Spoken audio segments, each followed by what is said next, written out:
Another day, another massive honor for Georgia football star Brock Bowers. This time it's from the USA Today. They released their preseason All SEC honors earlier this week, and Brock Bowers, not only was he one of 5 unanimous selections, but he was also named preseason SEC Player of the Year. So congrats to Brock Bowers, and you know what? Congrats to USA Today, because they got it right. As I've said before, Brock Bowers is arguably the best player in college football. I think if he's not number 1 or 2, he has to be number 3. I will argue that Caleb Williams could be that number 1 player in the country, or Marvin Harrison Jr., the wide receiver from Ohio State. But those are the only 2 guys going into this season that you could say, okay, those 2 are better than Brock Bowers. That's it. He is an elite player who will go down as one of the greatest tight ends, maybe the greatest tight end in college football history. Probably should be a college football Hall of Famer down the road, yada, yada, yada. He's a big deal, and again, this is just one more honor that he's getting going into this junior season. Again, like I said, he's one of 5 unanimous selections, joining Alabama kicker Will Reichard, Alabama offensive tackle J.C. Latham, very good player, Ole Miss running back Quinton Judkins, Georgia's going to see him in Athens later in the fall. We're going to talk about that more later. And LSU defensive lineman Mekhi Wingo. Those were the unanimous selections. Let's dig into the offense real quick, right? On offense, they have quarterback Jaden Daniels, LSU. I get it. Led them to the SEC West Championship last year. Really good year. First year under Brian Kelly. He threw for just under 3,000 yards, 17 touchdowns. I think those numbers are going to increase a little bit more this year, but he's a veteran. I think he's going to lead LSU to another really big season. Quinton Judkins at Ole Miss. Dude was a freshman last year, ran wild. Over 1,500 yards on the ground. 16 touchdowns. Dude's just going to be a sophomore this year. If we're talking about a trap game, Ole Miss coming to Georgia is one to keep an eye on. I know everyone's going to be looking forward to the Tennessee game, but Ole Miss, Lane Kiffin, they know how to score points. And, Sanford Stadium, that crowd better bring their A game, because I think Georgia's going to need it. One of the biggest home games of the season. They've got like 100 quarterbacks on the roster, but they're going to want to run the ball. And they've got Judkins, who breaks a lot of tackles. He runs really well, and he's going to look to have another giant season. So the Ole Miss game is one that I think Georgia fans need to have circled. That could be the best atmosphere at home between the hedges all year, and he might be the best running back that Georgia faces all year. Raheem Sanders, Arkansas, the other running back selection on this all-SEC team that USA Today put out. He had just over 1,400 yards last year, 10 touchdowns. As a sophomore for the Razorbacks, he'll be a junior this year. Another really big-time running back in the SEC.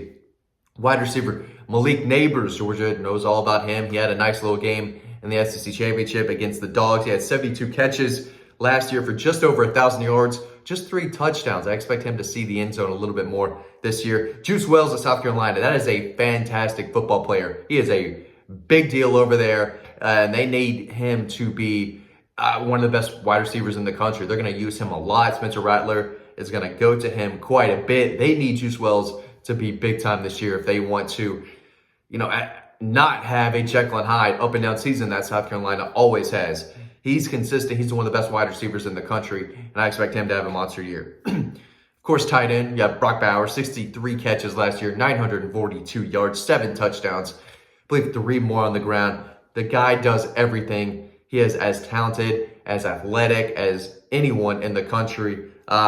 We've been talking about him all offseason for good reason. Georgia needs to feed this guy all season long. This is last year in Athens before he goes on and makes millions of dollars in the NFL. Get him the ball as much as possible, and they could be looking at, a three-peat. There's no doubt about it.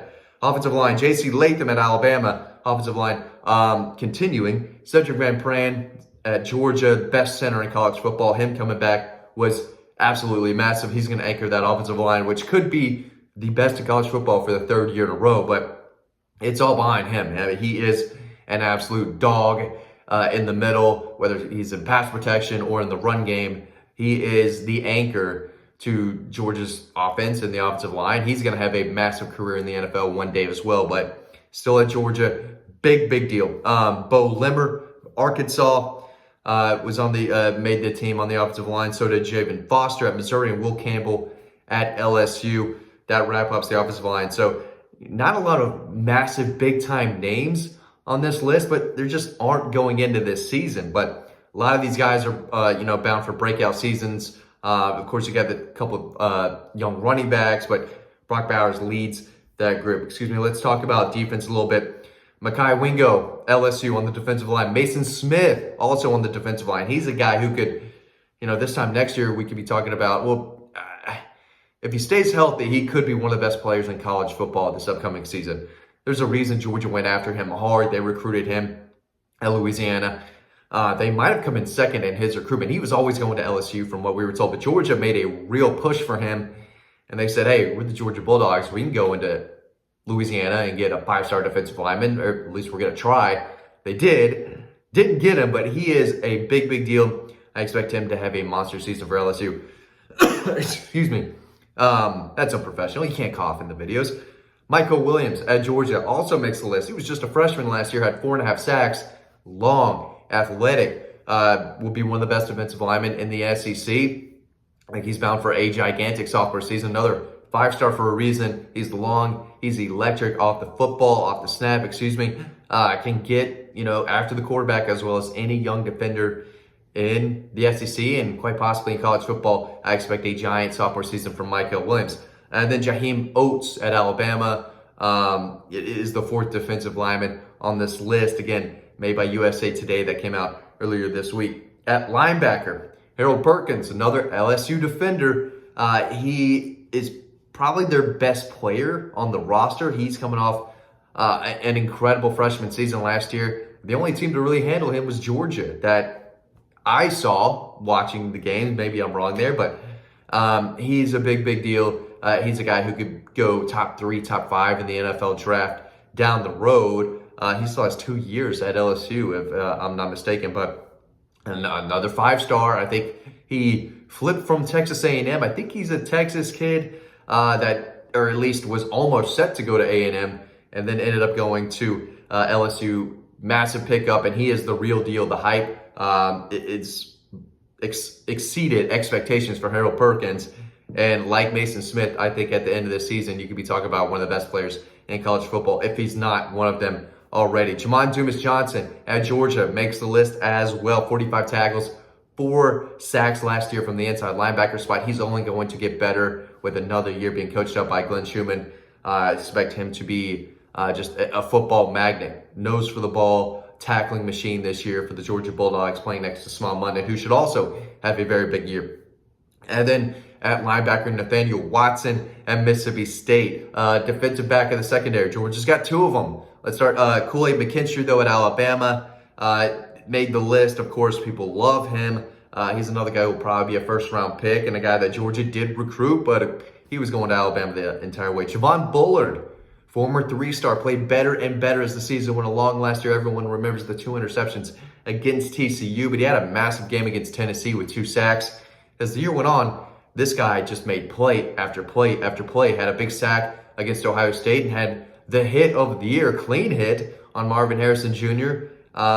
He said, bye-bye, night-night, you're done. Here's a big hit, clean hit, you're out of the game. And Georgia really took over the game from there. Massive moment in the season, as everyone knows. Ryan Day still crying about it. It is what it is. Malachi Starks, safety, also made the list. Again, former 5-star. The hype was real. The ball skills were real. The speed was real. The instincts, his ability to cover, his ability to help against the run. He was fantastic last year as a freshman. Will only get better this year as a sophomore. He's the 2nd sophomore defender to make this list, of course, with Michael Williams early on. But Malachi Starks, guy that we got to know very, very well during the recruitment process.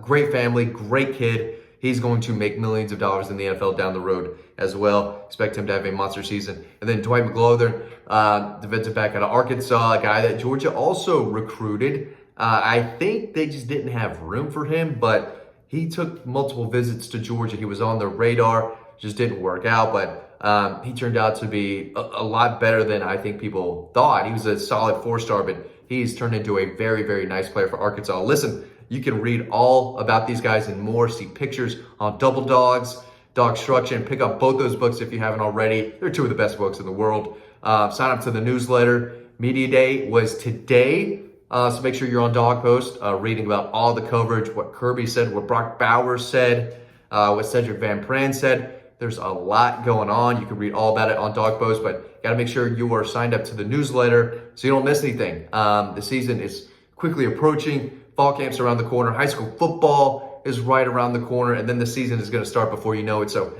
make sure you're on Dawg Post. Make sure you like and subscribe to our YouTube channel if you haven't already. We really appreciate you all watching throughout this long off season. We're almost there. College football season is almost here, and we're ready to cover it all for you. Thank you so much for watching these videos, and I hope to see you over on Dawg Post.